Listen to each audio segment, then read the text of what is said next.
Guys, one of my biggest disappointment for 2021, I'm not sure if I even want to call it you know what I'm gonna call it, a realization, and not a disappointment. It was a lesson learned, and it was something that I needed to go through to really understand certain things. So I moved out of my apartment, my 1-bedroom apartment that I got back in 2021, the end of 2021. In order for this to make sense, I have to start from the beginning. When I moved to Canada, what happened? So when I just moved to Canada, I had a 2-bedroom apartment with really a stranger. We kind of just met, and we both needed, I had a 2-bedroom apartment because my Nigerian roommate kind of ditched me, and then she needed a place, so it kind of just, it was by fate. I'm not going to get into that part of the conversation or journey because it has zero relevance to where this story is leading up to. So we did that for a year. Of course, we went our separate ways. Then I moved into a basement. Now, when I moved into the basement, granted, it was a very small basement. There were 2 other persons there. So it's a 3-bedroom basement, and the rooms were ridiculously small. But it was working for me. It was working for me because at the time I was a full-time student. I was working part-time, and at some point in the journey I had an internship. So really, a girl really wasn't that pressed about the space because I really wasn't there. And when I was there, it's really about sleeping. So what the hell do I care, right? In January 2020, I got a corporate job.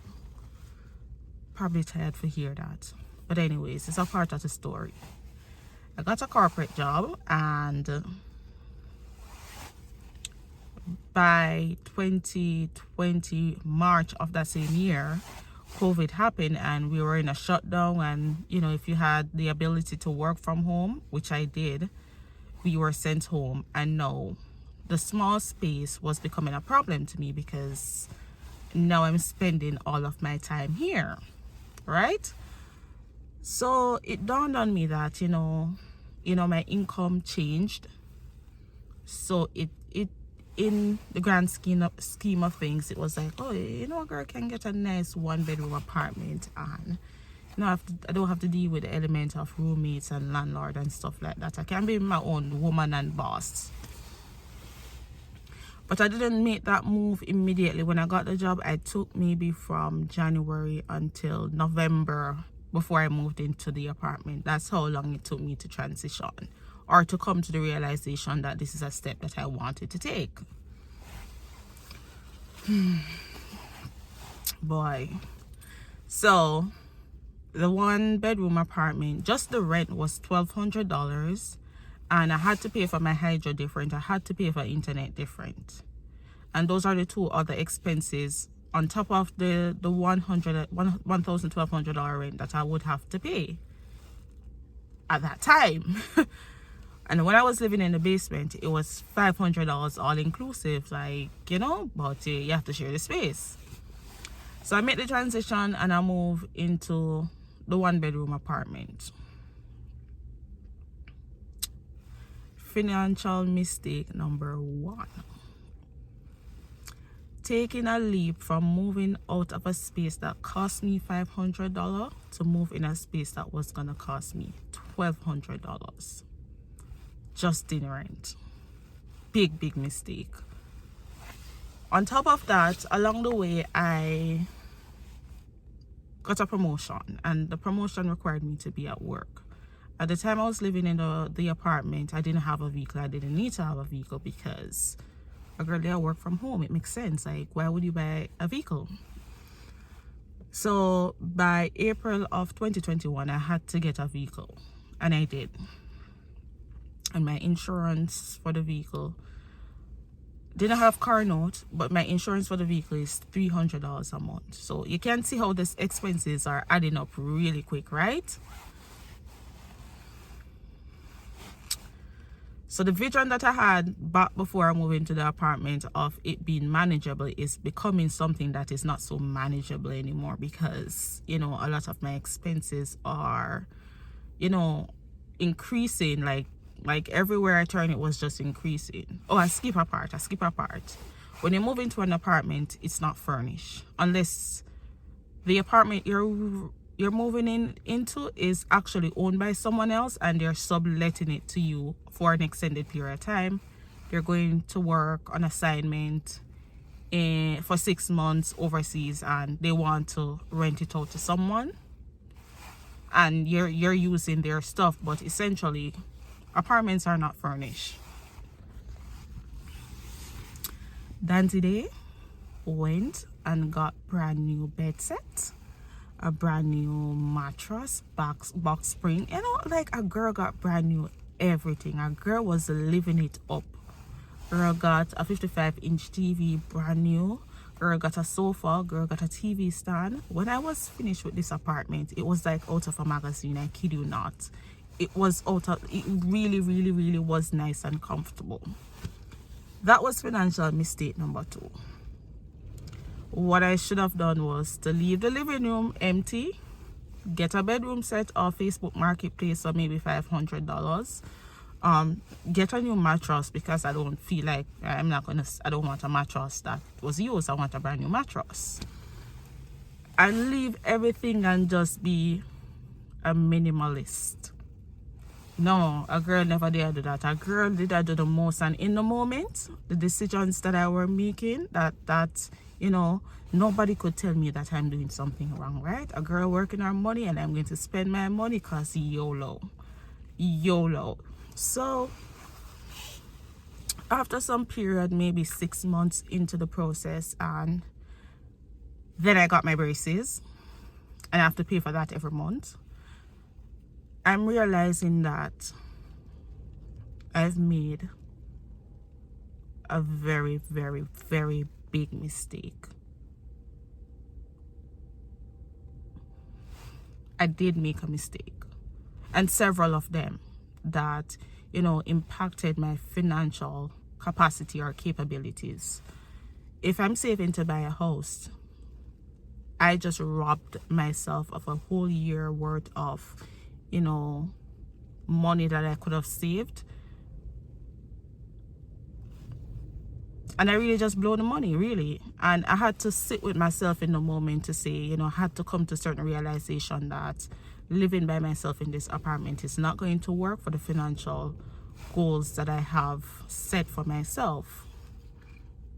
So I made a decision to move out of my apartment. And the lessons I had to learn in this moment, not because my income increased, I should never had increased my expenses to match the income. A girl was living the life. A girl was really living the life. And then, so yeah, this is really stupid. I really got emotional about it, and then the emotional frame of mind that I had to get into to really pack my stuff up and get out of the apartment. It was a lesson I had to learn, because if I never did it, I would always wonder and always be in a position where I can always do better than this. I can afford to do better than this. Why am I living in somebody's basement? Why am I sharing? Why am I doing this? Why am I doing that? And then I went into the position where I'm like, okay, maybe I should not have done this. Maybe I can, you know, be uncomfortable for another 2-3 years, and then I get something nice for myself, which is to buy a house. It's a lesson I had to learn. It's a painful lesson and an emotional lesson, because I had to be emotionally invested in the place. Then I had to learn to let go of the space. So in Canada, in most places, or more scenario or situations, you have to give a 60-day notice. And I gave my 60-day notice, but at the time, you know, it makes sense before you give notice. you find another place to live, bro. Bro, right? So in this scenario, I gave my notice 60 days. I figure more or less that is, it's a lot of time to find a place. By the way, it's really, the snow is coming down, or you can't even see it in the way that it actually is. But anyways, back to the story. I gave a 60-day notice and say, oh, this is a lot of time. So in Canada, most times you find a place within 1 month or 2 weeks to be available for you to actually rent. So I can't give notice 2 weeks and then move. So I had to give it in advance when I was supposed to give it, and then work within the time frame to get somewhere else.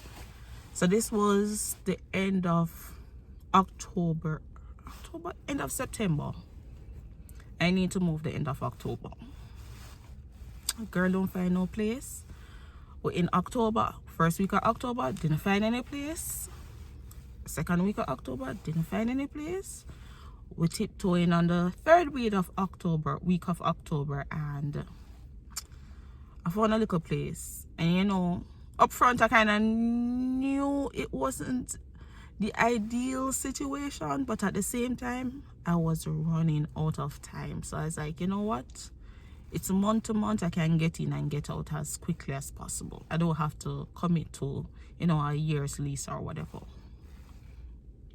So I recalled when Kadeen and I went to look at the place, I remember the landlord saying to us that the place is a little bit untidy because the tenant was moving out.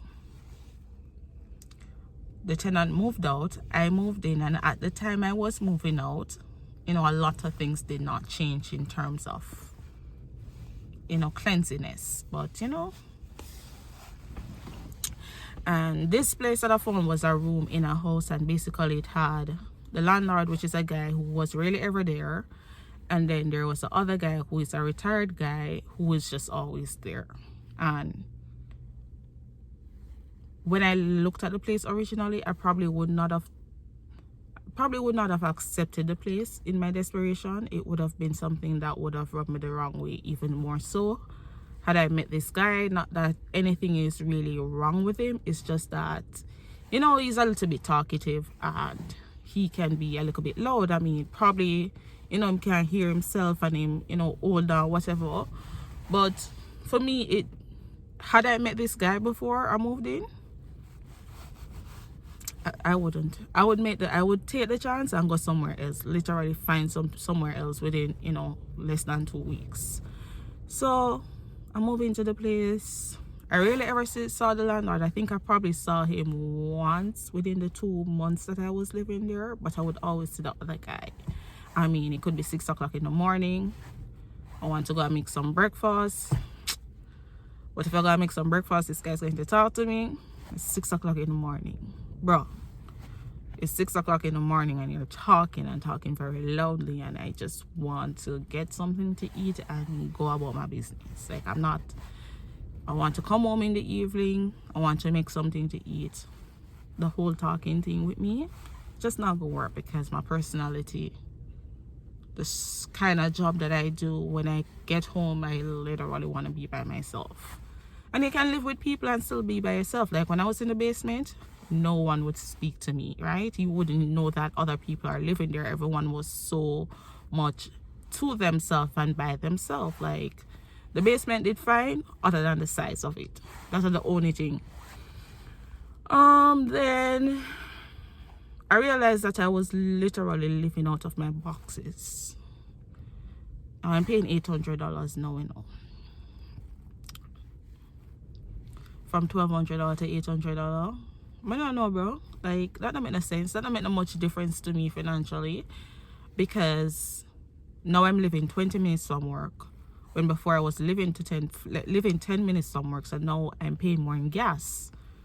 I am eating out more because the freezer itself literally had no space for me to put anything in it. I mean, the landlord, his only purpose in this whole situation was to collect the rent, but then to me, a landlord is supposed to provide certain space. You're supposed to have a shelf in the fridge, a shelf in the freezer, a shelf in the kitchen. These little things are things that the landlord should set out for you if you're providing a space within your home for tenants. One tenant can't have the whole freezer for himself. I literally could not put anything in the freezer. So if I needed to buy something, I had to buy it, cook it on the spot, because there was no real freezer space for me to freeze anything. But you know, whatever. It wasn't whatever. It bothered me. Yeah, that never did go work for me. And then I was like, you know what? I'm just gonna find somewhere else to go. I'm just gonna find somewhere else to go. And I did. So I moved into that place the first or the last week of October, and I moved out of that place the last week of December. So I literally was there for 2 months. I was living out of my boxes. Like, I'm not paying you $800 to live out of my boxes. Like, that's not happening. So I was talking to one of my other friends, and she's like, oh, my grandma wanted to rent a place. And Granny is so sweet. Like I'm her granddaughter. No, like, I've literally found myself a whole granny for myself. Well, it's not for myself, because I mean, it's my friend grandma, she's there too. But I mean, I feel like I'm so much comfortable in the space that I'm in, that I'm just a part of the family. And it's cheaper, and it's 5 minutes away from work. A deal. And my room is massive. Like, guys, like this, I mean, I had to go through it again. The lesson, the financial, the finances, like that part of it, I had to go through it to really understand, and now I'm in a better position. So I'm happy, and which is why I was away for a while, is because there were so much things happening, you know, my living situation, my work situation, my this situation, my that situation, that I really had to figure it out and get to a mental space where I'm more comfortable in work, I'm more comfortable at home. So now I can get back into the groove of providing and doing more in videos and talking about my experience here and stuff like that. So again, expect more videos from me. It's almost hard for me to really keep up with the platform, especially if persons are not interacting with me or leaving comments or liking or whatever. I just need to know what you guys want to hear, especially if it has anything to do with Canada, very specific to Canada, or immigration, if I haven't covered everything else already. And let me know what you want to hear. But other than that, I'm gonna do what I do best. I'm probably gonna get into some shoes related content, but until then, thank you guys for watching.